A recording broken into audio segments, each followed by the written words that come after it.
네, 지난주가 부활주일이었습니다. 그래서 지난 부활주일은 우리 찬양대에서 특별히 준비한 부활절 칸타타 뮤지컬을 통해서 우리 온 교회 성도들이 큰 감동과 은혜를 입었습니다.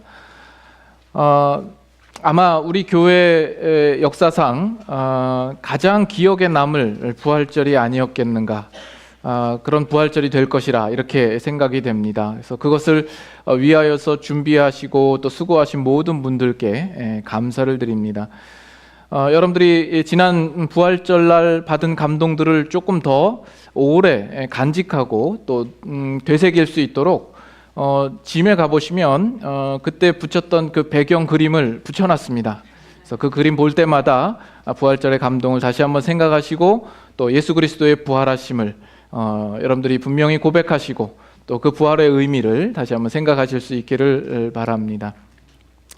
사실 우리가 지금 로마서를 보는 중에 그 구절이 부활에 관한, 예수 그리스도의 부활에 관한 내용이어서 사실 오늘 읽은 그 본문 말씀을 가지고 지난 부활절날 말씀을 전하려고 생각을 했었습니다. 그러나 우리 부활절 칸타타가 있어서 거기에 맞추느라고 이제 부활절 본문을 이렇게 따로 정해서 말씀을 나누었는데 오늘 그 말씀을 보게 됩니다. 그래서 오늘 말씀은 그 부활절 메시지 후속편으로 여러분들이 들으시면 되겠습니다. 아직 부활절에 그 감동이 가시지 않았습니다. 그래서 오늘 성가대 찬양도 예수 부활에 관한 찬양으로 그렇게 준비를 한 것 같습니다. 우리는 아직 이 로마서의 서론 부분을 생각하는 중에 있습니다. 네, 우리 교회 모 집사님이 아주 흥미로운 계산을 하셨더라고요. 우리가 지난번 그 요한복음을 생각할 때에도 여러 해에 걸쳐서 말씀을 나누었습니다. 근데 지금 로마서의 진행 속도를 보니까 이 로마서도 만만치 않게 보이는 겁니다. 이제 우리가 로마서 1장 4절을 지금 보고 있는데 그 사이에서도 우리가 얼마나 여러 차례 말씀을 나누었습니까? 그래서 이분이 로마서의 진행 속도를 따라 속도를 계산해서 그 장절을 따져서 이 로마서가 언제쯤 마칠까 계산을 해보셨답니다. 40년이 걸리더랍니다. 이 로마서를 다 마치지 못해서 저는 은퇴를 해야 될 것 같고, 여러분들 중에는 로마서를 마치지 못해서 주님 보실 분들도 많이 계시리라 생각을 합니다. 그런 얘기를 했더니 자기는 꼭 이 로마서를 끝나고 주님을 뵈야 되겠다 이렇게 말씀하시는 분이 계셨는데, 계산해 보니까 그분은 한 100살까지 사실 요량하시고 계신 것 같아요. 그러나 여러분 크게 염려하지 않으셔도 됩니다. 저도 이 로마서가 몇 주 걸릴지 몇 년이 걸릴지 알지는 못하지만 그렇게 오래 걸릴 거라고는 생각지 않습니다. 여러분 학창 시절에 그 수업 시간에 이 수업이 언제 끝나나, 언제 수업 종치나 해서 늘 시간만 보고 그러면 수업 시간이 정말 안 가죠. 1분이 1시간 같고 정말 안 갑니다. 근데 그 수업 시간을 빠르게 갈 수 있는 가장 좋은 방법은 그 수업을 집중해서 듣는 겁니다. 그렇다 보면 어느덧 수업 종이 울리게 되는 거죠.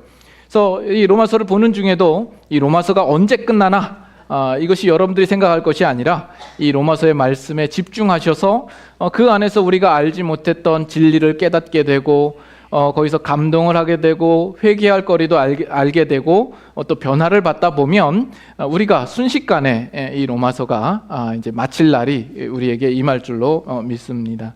그래서 오늘도 그 집중하는 마음을 가지고 오늘 말씀을 좀 생각해 보기를 원합니다.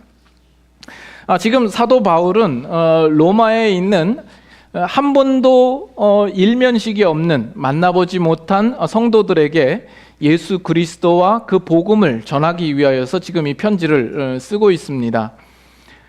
하나님께서 시작하신 그 복음의 가장 중심적인 내용은 예수 그리스도이기 때문에 그 초반부터 예수 그리스도를 전면에 내세워서 그 예수 그리스도를 설명하고 있습니다. 그래서 지난 시간에는 육신으로는 다윗의 혈통에서 나신 예수 그리스도에 대하여서 함께 이야기를 나눴습니다. 우리에게 육신으로 다윗의 혈통에서 나신 것이 어떻게 복음이 되는가 하는 부분들을 함께 나누었습니다. 오늘은 4절입니다. 오늘 4절을 보면 어떻게 설명을 하냐면 성결의 영으로는 죽은 자들 가운데서 부활하사 능력으로 하나님의 아들로 선포되셨다라고 이야기를 합니다. 잘 보시면 이 3절과 4절은 상당히 대칭 구조로 대조가 이루어져 있습니다. 두 개의 한정절이 나오죠. 3절에는 육신으로는, 4절에는 성결의 영으로는. 그리고 두 개의 동사가 나옵니다. 나셨다, 그리고 선포되셨다. 그리고 두 개의 칭호가 나오죠. 다윗의 혈통과 하나님의 아들이 나옵니다. 그래서 오늘 이 시간에는 이 대조가 가지고 있는 의미가 무엇인지와 예수님께서 부활하신 것의 그 중요성이 무엇인지, 그리고 그 사실이 우리에게 무엇을 확증하고 가르치는지에 대하여서 우리가 함께 생각을 해보려고 합니다. 먼저 육으로는 3절에 이렇게 나왔지만 4절에는 성결의 영으로는 나와 있습니다. 여기서 말하는 성결의 영으로는 이라는 뜻이 무엇인가? 일부 학자들은 이것은 성령을 가리켜서 이야기하는 것이다 라고 이야기를 합니다. 그러나 저는 그것보다는 지금 이제 여러분들께 설명을 드리려고 하는 이 부분이 더 타당하고 더 좋다라고 생각을 합니다. 왜냐하면 여기서 갑자기 성령이 등장하는 것은 전체 문맥상 좀 잘 안 어울려 보인다라고 생각을 하기 때문에 그렇습니다. 예수님께서 이 땅에 오셨을 때 인성을 취하사 육신을 입으셨습니다. 그러나 그것이 예수님의 영적인 존재를 빼앗겨 버리거나 잃어버린 것은 아닌 것이죠. 성경에 보면 하나님은 영이시니 이것은 성부, 성자, 성령 모두에게 적용되는 말씀일 겁니다. 모두 다 영이신 분들이십니다. 그래서 예수님께서 영적인 존재로 거룩하신 분이십니다. 예수님 안에 지니신 그 거룩한 영이 바로 성결의 영이 되는 것이죠. 그래서 예수님께서는 인성과 신성을 함께 가지신 분이십니다. 그래서 육신으로는 다윗의 혈통으로 나셨지만 성결의 영으로는 능히 죽은 자 가운데에서 부활하실 수 있는 분이셨다라는 것입니다. 그리고 두 번째로는 3절에는 나셨다라고 이야기를 했는데 지난 시간에 나눴던 것처럼 되셨다라고 보는 것이 좀 더 이해가 좋겠다라고 말씀을 드렸죠. 이 나셨다라는 표현 때문에 예수님께서 그때부터 존재하기 시작하셨다라는 의미는 아니라고 말씀을 드렸습니다. 그 전부터 계신 분이시지만 이때에 인성을 취하시고 육신을 입으신 것을 설명하는 것이다라고 이야기를 하였죠. 여기서 선포하셨다라는 이것은 그전에는 아니었는데 이 일들을 통하여서 하나님의 아들로 완성되셨다라는 의미가 아닙니다. 선포되셨다라고 이야기를 하고 있죠. 이거는 이런 의미와 같습니다. 어떤 사람이 자기의 기업과 그리고 그 가문에 속한 모든 것을 자기 아들에게 상속해 주기로 결정을 한 겁니다. 그러면 그 아이는 어린아이를 할지라도 이미 상속자로서 이미 지정되어 있는 것이죠. 그러나 다만 그 아이가 자라나서 성인이 되어서 20살이 되어서 그 기업에 속한 모든 사람들에게 공식적으로 그가 상속자임을 밝히고 선포하는 것입니다. 그가 그 기업의 상속자로서의 자격과 신분으로 있어서는 그 전이나 그 후로나 차이가 없습니다. 다만 공식적으로 그것을 선포하는 시기와 때가 있었던 것이죠. 그래서 지금 예수님도 바로 그때라는 겁니다. 예수님께서 죽은 자 가운데서 살아나신 그 부활의 때가 바로 그때가 되는 겁니다.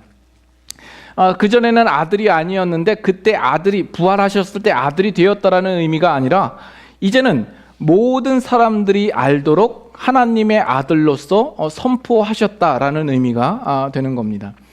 그와 연관지어서 마지막 대조에 대한 부분을 우리가 생각해 볼 수 있습니다. 다윗의 혈통으로 나셨고 하나님의 아들로 선포되셨다. 예수님께서 다윗의 혈통에서 나셨다라는 것은 이것은 구약에 예언되었던 모든 예언을 성취하기 위하여서 그렇게 나신 겁니다.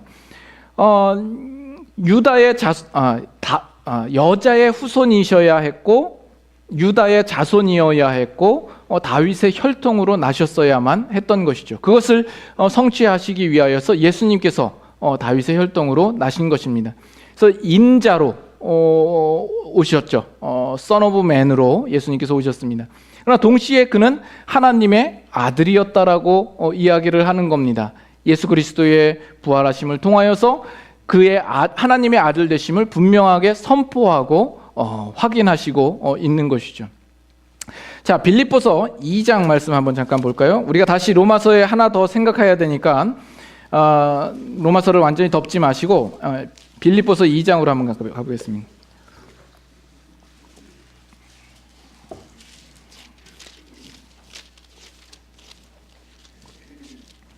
빌립보서 2장 9절부터 11절 8절부터 볼까요? 8절부터 11절까지 한번 같이 교독하도록 하겠습니다. 8절 먼저 제가 읽습니다. 사람의 모양으로 나타나사 자기를 낮추시고 죽기까지 복종하셨으니 곧 십자가에 죽으심이라. 이러므로 하나님이 그를 지극히 높여 모든 이름 위에 뛰어난 이름을 주사 하늘에 있는 자들과 땅에 있는 자들과 땅 아래에 있는 자들로 모든 무릎을 예수의 이름에 꿇게 하시고 모든 입으로 예수 그리스도를 주라 시인하여 하나님 아버지께 영광을 돌리게 하셨느니라. 여기 보면 8절에는 죽기까지 복종하사 십자가에 죽으신 것으로 끝납니다. 그러나 9절에 보면 하나님께서 그를 높이셨다라고 이야기를 하죠. 그러므로 말미암아 하늘과 땅과 땅 아래에 있는 모든 무릎을 예수의 이름에 꿇게 하시고 그를 주라 시인할 수밖에 없게 하셨다라는 이야기를 합니다. 예수님께서 하나님의 아들 되심이 그저 천상에서만 인정받고 천상에서만 알고 있는 문제가 아니라 이제는 땅과 땅 아래에 있는 모든 자들에게 예수님께서 사망의 죽음 권세를 이기시고 무덤에서 일어나시고 부활하신 그 일들을 통하여서 이제는 그가 하나님의 아들 되심을 분명하게 선포하고 그를 주라 시인할 수밖에 없게 만드셨다라는 이야기를 하고 있는 겁니다. 우리가 한 가지 더 생각할 것은 우리 로마서 다시 돌아오시면 우리가 한 단어에 주목을 해야 될 텐데 여기에 능력으로라는 표현이 나옵니다. 4절에 보면 능력으로 이 능력으로 하나님의 아들로 선포되셨다라는 이 의미를 능력이라는 방법으로 하나님의 아들로 선포되셨다라는 의미가 아니라 이걸 이렇게 이해하는 것이 좋습니다. 능력을 가지신 하나님의 아들로 선포되셨다라고 보아야 합니다. 그 전에는 하나님의 아들이 아니었나요? 언제나 하나님의 아들이었습니다. 예수님께서 성육신 하기 전에도 하나님의 아들이셨죠. 그러나 이 땅에 오셨을 때에는 다른 모습을 취하여서 오신 것입니다. 예수님께서 이 땅에 오실 때에는 능력 있는 하나님의 아들의 모습으로 오신 것이 아니라 연약한 어린 아이의 모습으로 오셨습니다. 보살핌이 필요한 말구유에 누인 갓난 아기로 오신 것이죠. 그래서 능력 있는 하나님의 아들의 모습이 그 육체 속에 가리워져 있었던 겁니다. 그래서 유대인들이 그 예수를 바라볼 때 어떻게 이러한 사람이 우리의 메시아가 될 수 있는가? 라는 거죠. 그래서 그 예수를 붙잡아 정죄하며 그를 이끌고 가서 십자가에 못 박아 죽이는 겁니다. 그것은 예수의 연약함이 문제였습니다. 하지만 그것은 이사야 53장에서 예언하였던 것처럼 연한 순 같고 마른 땅에서 나온 뿌리 같고 고운 모양도 없고 풍채도 없고 흠모할 만한 아름다운 것이 없도다한 그 말씀을 이루게 하심이었습니다. 그렇지만 그 예수 그리스도께서 얼마나 능력 있는가 하는 것을 이 부활을 통하여서 온전하게 드러내 보이신 것입니다. 예수님께서 이 땅에 계실 동안에는 그것이 가리워져 있었지만 예수님께서 부활하심으로 말미암아 능력을 가지신 하나님의 아들로서 분명하게 그 모습을 온전히 드러내신 것입니다. 예전에 우리 한국에 프로그램 그 드라마 비슷하게 있었던 것 중에 그거 있었습니다. 암행어사. 여러분들 보신 기억이 있으십니까? 이 암행어사는 어디를 가든지 그 신분을 드러내지 않게 되어 있습니다. 감추어져 있죠. 아무도 모릅니다. 그 행색이 남루하고 허름하고 초라합니다. 그러나 때가 되면 어떻게 하죠? 암행어사 출두요. 그래서 이 암행어사가 자기의 가진 권위와 권세를 드러내 보이게 되는 것이죠. 마치 그와 같이 예수님께서도 이 땅에 오셨을 때는 그 육체 속에 하나님의 아들 된 그 능력이 감추어져 있었지만 죽은 자 가운데서 부활하심으로 그 능력 있는 하나님의 아들의 모습을 온전히 드러내 보이시는 것이죠. 그래서 예수님께서 처음 아기로 나셨을 때 시므온이나 여선지자 안나가 그 예수 그리스도를 알아본 것은 성령의 감동이 아니고서는 있을 수 없었던 일입니다. 예수님께서는 연약한 육체의 모습으로, 연약한 종의 모습으로 오셨고 그 육체 안에 신성이 감추어져 있는 모습으로 있으셨던 겁니다. 그래서 지금까지 이 3절과 4절을 종합해서 한마디로 결론을 내리면 예수 그리스도는 그 신성과 인성을 동시에 지니신 분이심을 우리가 확인할 수 있는 것이죠. 자, 이제부터 이제 중요합니다. 이 사실이 왜 중요한가? 지금쯤 되면 이제 여러분들이 딴 생각을 하기 시작하시고 집중력이 흐려져서 점차 이제 졸기 시작하시고 그러신데, 자, 이제 중요합니다. 예수님께서 신성과 인성을 지니신 이 사실이 우리에게 왜 중요한가 하는 이 부분을 우리가 생각해 보아야 합니다. 여러분들이 모르는 게 아니죠. 여러분이 지금까지 신앙생활을 하시면서 그런 부분들을 늘 들으셨습니다. 근데 그 사실이 왜 중요한가 누군가 물어보면 여러분 뭐라고 설명하시겠습니까? 여러분 설명할 내용이 많이 없죠. 그 이유는 우리는 신앙을 외워서 가지고 있기 때문에 그렇습니다. 그것이 왜 그런지 구체적으로 생각을 하지 않기 때문일 겁니다. 꼭 우리 한국 사람들이 그런 식으로 공부를 합니다. 이제 수학 같은 경우에도 보면 언제나 공식을 외우죠. 초등학교 들어가기 전부터 구구단을 달달 외워서 들어가고 2차 방정식의 근해 공식 아십니까? x는 2a분의 마이너스 b 플라마이나 루트 b제곱 마이너스 4ac 이게 근해 공식이거든요. 우리는 수학할 때 이런 공식들을 드립 다 외워가지고 거의 다 대입해가지고 정답만 내면 우리는 다 된 거라고 생각을 합니다. 근데 그것이 왜 그런지는 우리가 잘 모르는 거죠. 어떻게 그 공식이 만들어졌는지 우리는 이해를 하지 않는 거예요. 왜 이 한국 사람 중에 유명한 수학자가 없는 걸까요? 왜 수학 노벨상이 없는 걸까요? 노벨상은 원래 수학상이 없습니다. 근데 그에 맞먹는 필즈상이나 아벨상이 있다고 하는데 한국 사람들은 눈을 씻고 봐도 찾을 수가 없는 거예요. 왜 그러냐 하면 우리는 수학을 늘 외우고 공식으로만 가지고 있기 때문에 그러죠. 꼭 우리 신앙생활이 그런 것 같아요. 우리는 이 신앙생활을 외워서 있지 그것을 그 안에 있는 내용을 우리가 정말 진지하게 생각해 볼 기회들을 많이 갖지 않았기 때문에 그렇습니다. 그래서 오늘 그것을 분명하게 다시 한번 밝혀보고자 하는 겁니다. 예수님께서 이 땅에 오셔서 예수님이 가지신 모습이 왜 신성과 인성을 가지셔야만 했는가 하는 겁니다. 기독교의 이 부활이라고 하는 것은 아주 독보적입니다. 다른 종교에서는 찾아볼 수 없는 내용이죠. 그것이 죽은 자가 살아났다, 어떤 한 기적이나 능력으로서 중요한 것이 아닙니다. 또는 내세가 있다, 이것을 말하고 싶은 것도 아니고, 예수님의 부활을 믿으십니까? 믿으셔야 합니다. 그래서 그 사람으로 시인하게 하고 고백하게 하고 믿게 하는 것이 중요하지 않습니다. 물론 그것이 분명히 일어난 사실이고 우리가 믿어야 되는 것도 분명합니다. 그러나 그것보다 중요한 것은 예수님께서 부활하신 이것이 왜 우리에게 중요하냐라는 겁니다. 지금 사도 바울이 이 예수님의 부활하심을 두고 그것이 능력 있는 하나님의 아들로 선포되고 확증된 것을 우리에게 말씀하고 있는 겁니다. 왜? 이 로마서 초반부터 이것을 중요한 것처럼 우리에게 분명히 밝히고 시작하고 있느냐라는 이야기입니다. 지금 사도 바울은 그 아들에 관하여서 말하고 있습니다.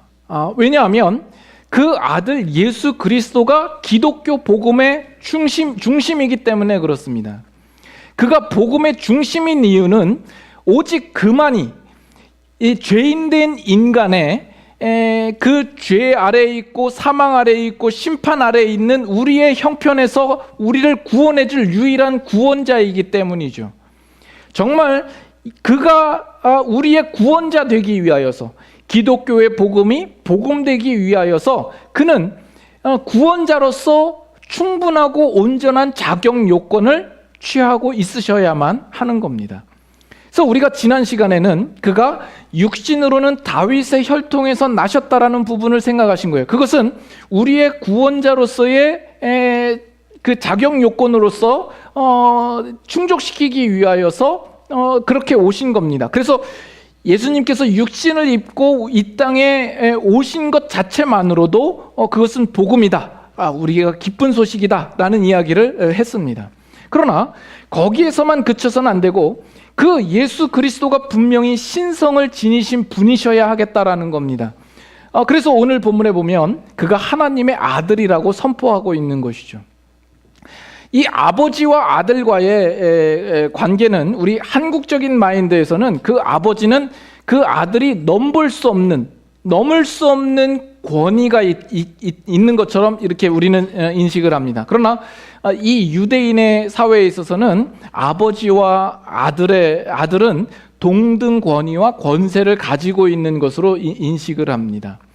지금 예수님께서 그 하나님의 아들 되심을 지금 말씀하고 있는 것이죠.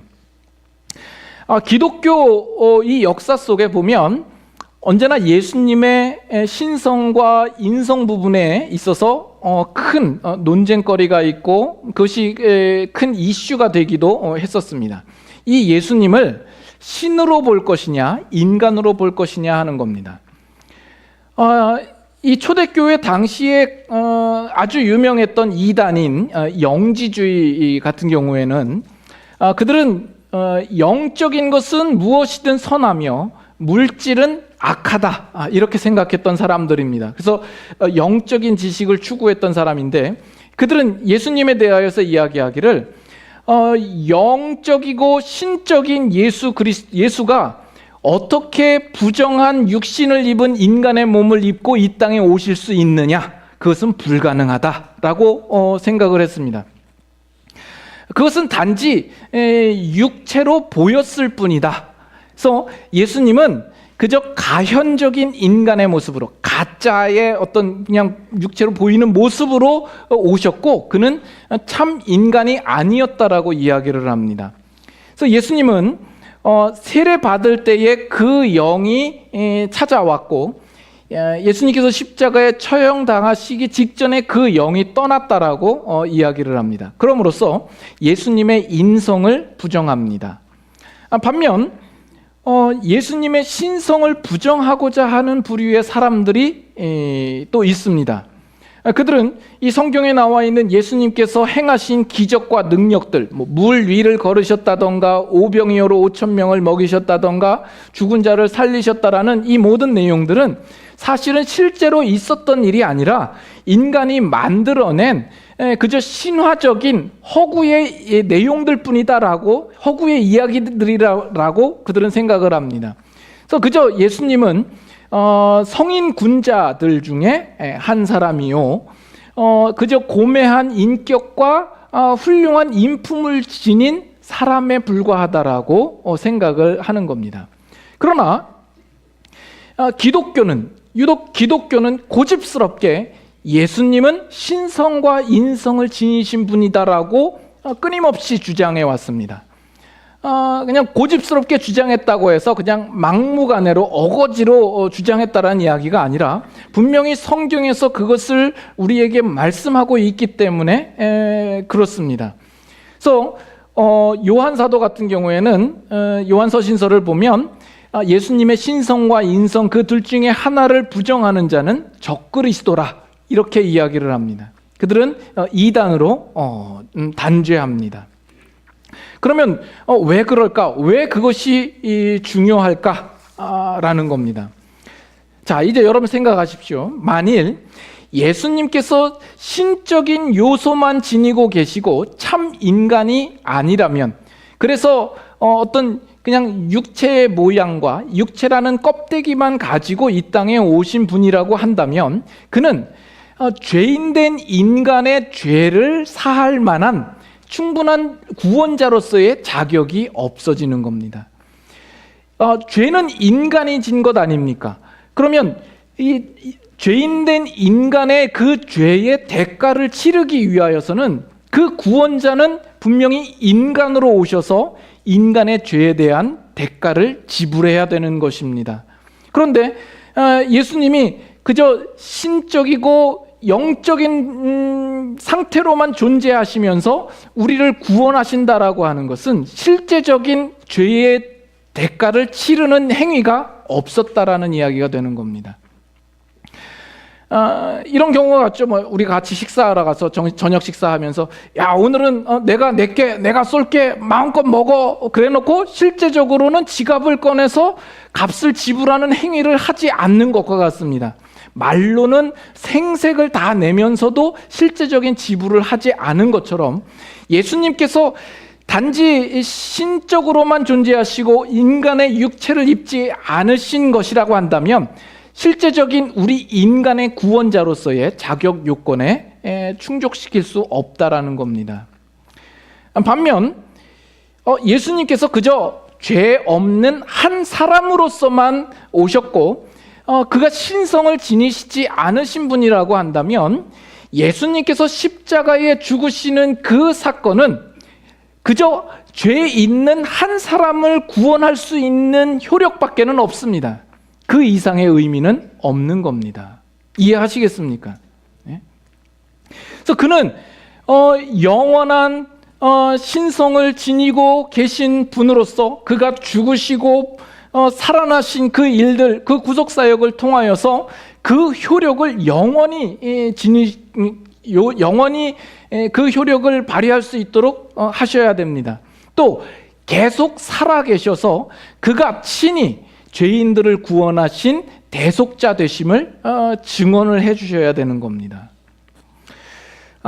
빌립보서 7장 한번 히브리서 7장 한번 가보실까요?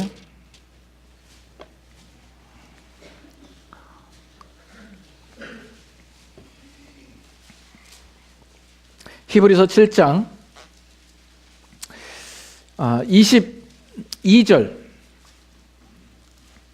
22절부터 25절까지. 자, 21절 마지막에는 뭐라고 나와 있냐면 내가 영원히 제사장이라 하셨도다. 영원히 제사장이라. 예수 그리스도를 가리켜서 이야기를 하죠. 22절부터 25절까지 한번 같이 교독합니다. 이와 같이 예수는 더 좋은 언약의 보증이 되셨느니라. 제사장 된 그들의 수요가 많은 것은 죽음으로 말미암아 항상 잊지 못함이로되 예수는 영원히 계심으로 그 제사장 직분도 갈리지 아니하느니라. 그러므로 자기를 힘입어 하나님께 나아가는 자들을 온전히 구원하실 수 있으니 이는 그가 항상 살아계셔서 그들을 위하여서 간구하심이라. 지금 여기는 구약에 있는 제사장들과 영원한 대제사장 대신 예수 그리스도를 비교하여 설명하고 있는 내용들입니다. 그런데 구약의 제사장들은 그 수요가 많다라고 이야기를 합니다. 그 수요가 많은 이유는 제사장이 죽음으로써 항상 있지 않기 때문인 거죠. 그러나 우리에게 있는 대제사장은 영원히 계시다라는 겁니다. 그리고 그가 온전히 구원하실 수 있는 이유는 그가 항상 살아계셔서 우리를 위하여서 간구하시기 때문이다라고 이야기를 합니다. 27절에도 보면 마지막에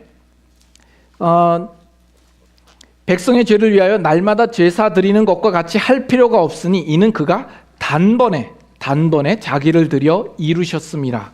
그리고 28절에는 율법은 약점을 가진 사람들을 제사장으로 세웠거니와 율법 후에 하신 맹세의 말씀은 영원히 온전하게 되신 아들을 세우셨느니라 라고 이야기를 하고 있습니다. 그래서 지금 여기서 하고 싶은 내용이 뭐냐면 영원하신 하나님의 아들로 이루신 그 구원의 사역이 그저 한 사람을 구원하는 데에 그치는 것이 아니라 그가 영원한 대제사장이 되심으로 그가 죽으시고 부활하신 그 구속 사역이 오고 오는 모든 세대 속에서 예수님을 믿는 모든 사람들에게 그 구속 사역이 여전히 효력이 있고 색이 바라지 아니하고 그 효력이 엑스파이어 되는 일이 없도록 하셨다라는 이야기입니다. 또 저 혼자 소리치고 저 혼자 열내고 있는 것 같은 느낌이 드는데 반응이 없어서 이해를 하시는지 모르겠습니다. 예수 그리스도를 믿는 모든 이에게 동일하게 적용되기 위하여서 그 예수 그리스도는 하나님의 아들로서 오셨어야만 하는 것입니다. 단지 한 인간이라면 한 인간을 구원하시는 일밖에는 할 수가 없는 겁니다. 그러나 그가 신성을 지니심으로써 그가 죽으시고 부활하신 그 사건이 그럼으로써 항상 살아계신 대제사장으로서 존재하심으로써 오고 오는 모든 세대의 예수 믿는 자들을 향하여서 그들을 구원하실 수 있을 만한 충분한 효력을 가진 구속사역이다라는 이야기입니다. 제대로 설명을 하고 있나? 로마서 8장 한번 보겠습니다.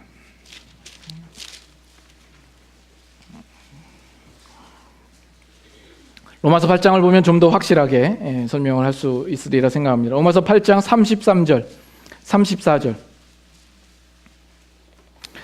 33절, 34절. 자, 33절 제가 읽고 34절 같이 읽겠습니다. 누가 능히 하나님께서 택하신 자들을 고발하리요 의롭다 하신 이는 하나님이시니 누가 정죄하리요 죽으실 뿐 아니라 다시 살아나신 이는 그리스도 예수시니 그는 하나님 우편에 계신 자요 우리를 위하여 간구하시는 자신이라. 이것이 예수 그리스도를 믿어 하나님의 자녀된 자의 놀라운 신분과 특권이 되는 것입니다. 우리를 향하여서 세상 그 어느 누구도 우리를 고발할 수 없고 우리를 정죄할 수도 없다라는 이야기입니다. 야, 네가 어떻게 그러고도 하나님의 자녀이냐? 네가 그리스도인이냐? 너는 죄인이다. 넌 그러고도 어떻게 의롭다라고 말할 수 있느냐? 세상이 우리를 고발할지 모릅니다. 그러나 그때에 살아계신 예수님께서 등장하시는 거죠. 예전에 제가 어릴 때 봤던 에미나이가 아니라 애니메이션 중에 이런 게 있었습니다. 어디선가 누군가의 무슨 일이 생기면 짜짜짜짜짜짠가 틀림없이 나타나죠. 세상이 우리를 향해서 우리가 죄인이다, 너는 정죄받아 마땅하고 죽어 마땅하다라고 이야기를 할 때 틀림없이 그 살아계신 예수 그리스도께서 등장하셔서 그 앞에 나서셔서 무슨 얘기냐? 내가 이 자를 위하여서 십자가에 죽은 바로 그 장본인이다. 우리를 위하여서 그 대속의 사건을 이루신 것을 증언하시며 변호하시며 말씀하시는 대제사장이 되시는 겁니다. 우리의 의로움은 우리가 얼마만큼 의로운 행위를 했냐에 달려있지 않습니다. 내가 얼마만큼 죄를 짓지 않았나, 내가 얼마만큼 신앙생활을 잘했나, 얼마만큼 착하게 살았나에 있지 않습니다. 그것은 우리를 위하여서 그 죄값을 치르고 죽으신 예수 그리스도 때문에 우리는 의롭게 될 수 있는 것입니다. 그런데 예수 그리스도가 지금 계시지 않으시면 그 우리의 죄사함과 우리의 의에 대하여서 증인으로서 나설 사람이 없는 겁니다. 그러면 우리는 마땅히 정죄받아 마땅한 상태밖에 될 수가 없는 것이죠. 그러나 예수 그리스도께서 죽으시고 부활하심으로 항상 살아계셔서 우리를 위하여서 친히 그가 몸을 내어주시고 그 죄값을 치른 일에 대하여서 우리 앞에 나서셔서 그것을 변호하시고 증언하시는 것입니다. 그러므로 우리는 의롭다 칭함을 받을 수 있는 것이죠. 그렇기 때문에 예수님께서 우리 안에 계시지 아니하시면 우리는 다 망하는 겁니다. 아무리 세상에서 착하게 살고 선하게 산다고 할지라도 소용이 없는 겁니다. 그렇기 때문에 기독교의 복음과 신앙은 언제나 예수 그리스도 중심이어야 합니다. 우리가 붙들 것은 예수 그리스도밖에 없습니다. 여러분, 이 사실을 알고 신앙생활을 하시는 겁니까? 맞아요. 예수 그리스도께서 정말 우리를 위하여서 그 죄사함을 이루시고 오늘날도 변함없이 우리의 의로움을 증언해 주시는 대제사장으로서 계심을 여러분들은 알고 있습니까? 우리가 붙들 것이 예수 그리스도밖에 없음을 알고 있습니까? 근데 가끔 보면 그걸 모르는 것 같아 보여요. 예수 그리스도 없어도 얼마든지 신앙생활이 되는 것처럼 사는 분들이 많이 계셔요. 왜 매주마다 예수 그리스도를 설교하는 이 일이 왜 불만입니까? 그거는 복음을 모른다는 이야기입니다. 그런 얘기를 하는 것 자체가 자기 스스로를 부끄럽게 만드는 것임을 모르는 것입니다. 여러분들이 이 자리에 와서 주일마다 말씀을 전하는 목사로부터 무슨 이야기를 듣기를 원하십니까? 재미와 감동과 삶에 유익되는 것들과 어떤 처세술과 위로받는 메시지를 받기를 원하십니까? 예수 그리스도만큼 우리에게 복되고 유익되고 힘되고 능력되고 위로되는 메시지가 어디 있습니까?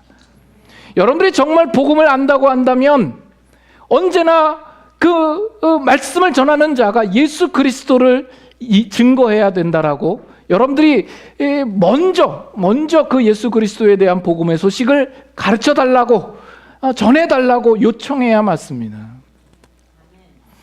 지금 사도 바울은 그 간절한 마음으로 이 로마에 있는 성도들에게 예수 그리스도를 증거하고 말하고 싶어 하는 겁니다.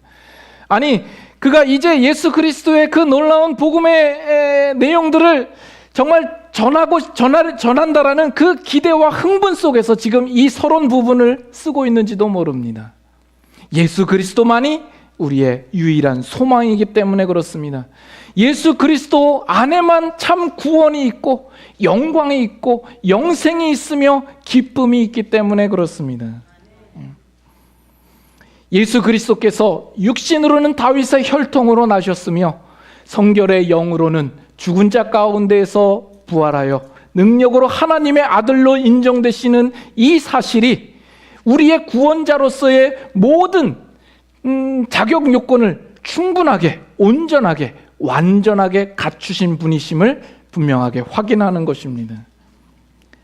그분이 곧 우리 주 예수 그리스도이신 것입니다.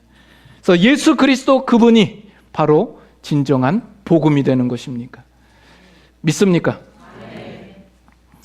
우리 찬양하겠습니다.